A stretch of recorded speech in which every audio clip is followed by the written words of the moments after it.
Hello friends, welcome to பௌசி audios. நான் உங்கள் பூபதி. இன்னைக்கு நம்ம பார்க்க போகிறது என்னன்னா, ஒரு 3-வே floor standing speakers. Maximum power handling பார்த்தீங்கன்னா 250 வாட்டேஜ் கொண்ட ஒரு ஸ்பீக்கர் பேக்கேஜ் தான் இது. இது ஒரு 3-வேல கனெக்ட் பண்ணியிருக்கேன். ஸோ 3-வே கிராஸ் ஓவர் போட்டு இதை நான் கனெக்ட் பண்ணியிருக்கேன் நான்.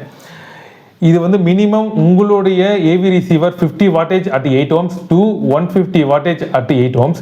இந்த கேட்டகரியில் இருக்கிற எந்த ஒரு ஏவி ரிசீவராக இருந்தாலும் சரி, எந்த ஒரு ஆம்பிளிஃபயர், ஸ்டீரியோ ஆம்பிளிஃபயராக இருந்தாலும் சரி, பிராண்டட் ஆம்பிளிஃபயர் நான் சொல்லிட்டு இருக்கேன், அந்த மாதிரி ஆம்பிளிஃபயருக்கு நான் இதை வந்து தாராளமாக கனெக்ட் பண்ணிக்கலாம். டிரைவ்ஸ் பார்த்துக்கலாம். ஆல்ரெடி நான் சொன்னது தான், 4 inch கொண்ட ரிப்பன் டியூட்டர். இந்த ரிப்பன் டியூட்டரை பற்றி ப்ரீவியஸ் வீடியோவில் நான் இப்போ சொல்லியிருக்கேன். இதோட ஸ்பெசிஃபிகேஷன், இதோட கிளாரிட்டி எப்படி இருக்கும், இதோட பர்ஃபார்மன்ஸ் எப்படி இருக்கும்ன்ட்டு.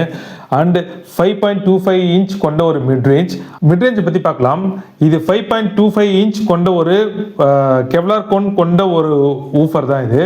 இந்த கெவ்லார் கோன் மெட்டீரியல் எங்கே யூஸ் பண்ணுறாங்கன்னா, இந்த புல்லட் ப்ரூஃப் ஜாக்கெட் இருக்குது பார்த்தீங்களா, அங்கே யூஸ் பண்ணுற ஒரு மெட்டீரியல் தான் இது. ஸோ அதை வந்து அந்த மாதிரியான மெட்டீரியலில் வந்து இந்த ஸ்பீக்கரில் வந்து யூஸ் பண்ணுறாங்க.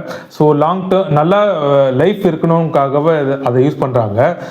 அண்டு மிட் பேஸ் பார்த்தீங்கன்னா அலுமினியம் கொண்ட ஒரு மிட் பேஸ் தான் இது. ஸோ பேஸ் பஞ்ச் பார்த்தீங்கன்னா ரொம்ப கிளாரிட்டியாக இருக்கும், ரொம்ப தத்ரூபமாக இருந்த பேஸ் பஞ்ச் இருக்கும்.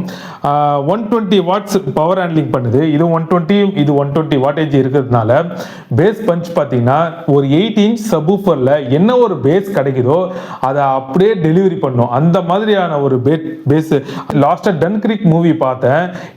என்ன பண்ணேன்னா, படம் பார்த்து முடிச்ச பிறகுதான் ரியலைஸே பண்ணேன், அந்த படத்தில் அதில் வந்து நான் சப்வூஃபரை வந்து ஆன் பண்ணவே மறந்துட்டேன். நான் கடைசியாக தான் ரியலைஸே பண்ணேன், அதில் வந்து நான் சப்வூஃபரை ஆன் பண்ணாமல் நான் படம் பார்த்துருக்கேன்னு. இத்தனைக்கும் அந்த படம் வந்து ரொம்ப ஆடியோ ஸ்ட்ரென்த் வந்து ரொம்ப கிளாரிட்டியாக இருக்கும். ஸோ அந்த அளவுக்கு பேஸ் பஞ்ச் இதில் இருக்கிறதுனால நான் சப்வூஃபர் ஆனில் இருக்கா இல்லையான்றதே நம்மளுக்கு தெரியாது. நம்ம ஒரு வாட்டி செக் பண்ணிக்கிட்டா தான் அந்த உண்மையாகவே நம்ம சப்வூஃபர் ஆன் பண்ணியிருக்கோமா இல்லையான்றதே தெரியும். அதர்வைஸ் நீங்கள் வந்து அதில் வந்து பவர் ஆனாக இருக்கா இல்லையான்னு ட்ரிகர் மோட் நீங்கள் கனெக்ட் பண்ணிக்கணும் நீங்கள். ஸோ இந்த மிட் பேஸ் பொறுத்த வரைக்கும் இதில் இருக்க ப்ரெஷர் வந்து எந்த விதத்துலேயும் வந்து இதை வந்து டிஃபெக்ட் ஆகாமல் இருக்கிறதுக்கு இங்கே ஒரு நான் செக்ஷன் கொடுத்துருப்பேன். அதே மாதிரி இந்த இதுக்கு வந்து தனி ஏர்போர்ட்டும் இதுக்கு தனி ஏர்போர்ட்டும் தனியாக டிவைட் பண்ணியிருப்பேன் நான். ஸோ உங்களுக்கு வந்து ரொம்பவே அந்த இன்ஸ்ட்ருமெண்ட் அதனால சும்மா ரொம்ப கிளியராக இருக்கிறதுக்காகவே நான் இந்த செக்ஷன் பண்ணியிருக்கேன். ஸோ இதுக்கு ஒரு தனி ஏர்போர்ட்டும் இதுக்கு தனி ஏர்போர்ட் கொடுத்துருப்பேன். அண்ட் பனானா பின் சாக்கெட் கொடுத்துருக்கேன். அண்டு மொத்தமாக ஃபுல்லாகவே அக்வாஸ்டிக் ட்ரீட்மெண்ட் பண்ணியிருக்கேன். ஃபுல்லாக ஃபோம் அப்ளை பண்ணியிருக்கேன் நான்.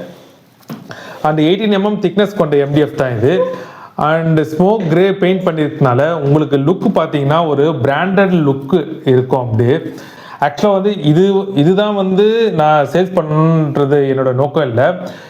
இது வந்து ஒரு டெமோ பர்பஸ் தான் நான் இதை யூஸ் பண்ணிட்டு இருக்கேன். உங்களோட ஏவி ரிசீவர் என்ன மாதிரி ஏவி ரிசீவரோ அதுக்கேற்ற நீங்கள் ஆர்டர் கொடுத்தீங்கன்னா அதுக்கேற்ற மாதிரி நான் உங்களுக்கு பக்காவான ஒரு ஸ்பீக்கர் பேக்கேஜை நான் வந்து உங்களுக்கு கொடுப்பேன். ஸோ ஒரு மியூசிக் கேட்குறதா இருந்தாலும் சரி, ஒரு மூவி பார்க்குறதா இருந்தாலும் சரி, இது ஒன்று லெஃப்ட் அண்ட் ரைட் சேனல் நீங்கள் இதை யூஸ் பண்ணிங்கன்னா உங்களுக்கு ரொம்ப அந்த மியூசிக் வந்து இன்ஸ்ட்ருமெண்ட்லாம் ரொம்ப கிளாரிட்டியாகவும் ரொம்ப அந்த த்ரோ வந்து ரொம்ப கிளியராகவும் இதில் இருக்கும் இதில். அண்ட் இதை வந்து இப்போ ஒரு பிராண்டட் ஏவி ரிசீவரில் தாராளமாக கனெக்ட் பண்ணலாம். ஆனால் உங்களுடைய ஸ்பெசிஃபிகேஷன், உங்களுடைய ஏவி ரிசீவர் என்ன மாதிரியான மாடல் மேக்கர்ன்றது நீங்கள் எனக்கு சொன்னால் தான் நான் அதுக்கேற்ற மாதிரி உங்களுக்கு டிசைன் பண்ணி கொடுப்பேன் நான்.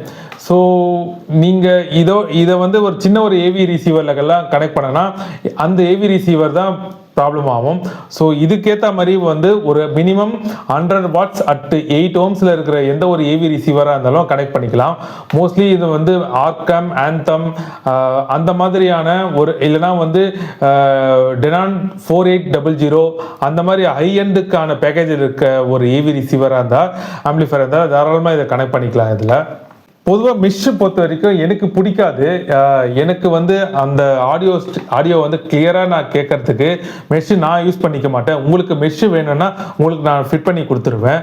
ஸோ ஒரு ஆடியோ வந்து பொதுவாகவே வந்து நீங்கள் யூரோப்பியன்ஸு அந்த அமெரிக்கன் ஸ்டாண்டர்ட்லாம் பொறுத்த வரைக்கும் அவங்க வந்து இந்த மெஷ் எல்லாம் யூஸ் பண்ணவே மாட்டாங்க, ஓப்பனாக தான் விட்டுருப்பாங்க.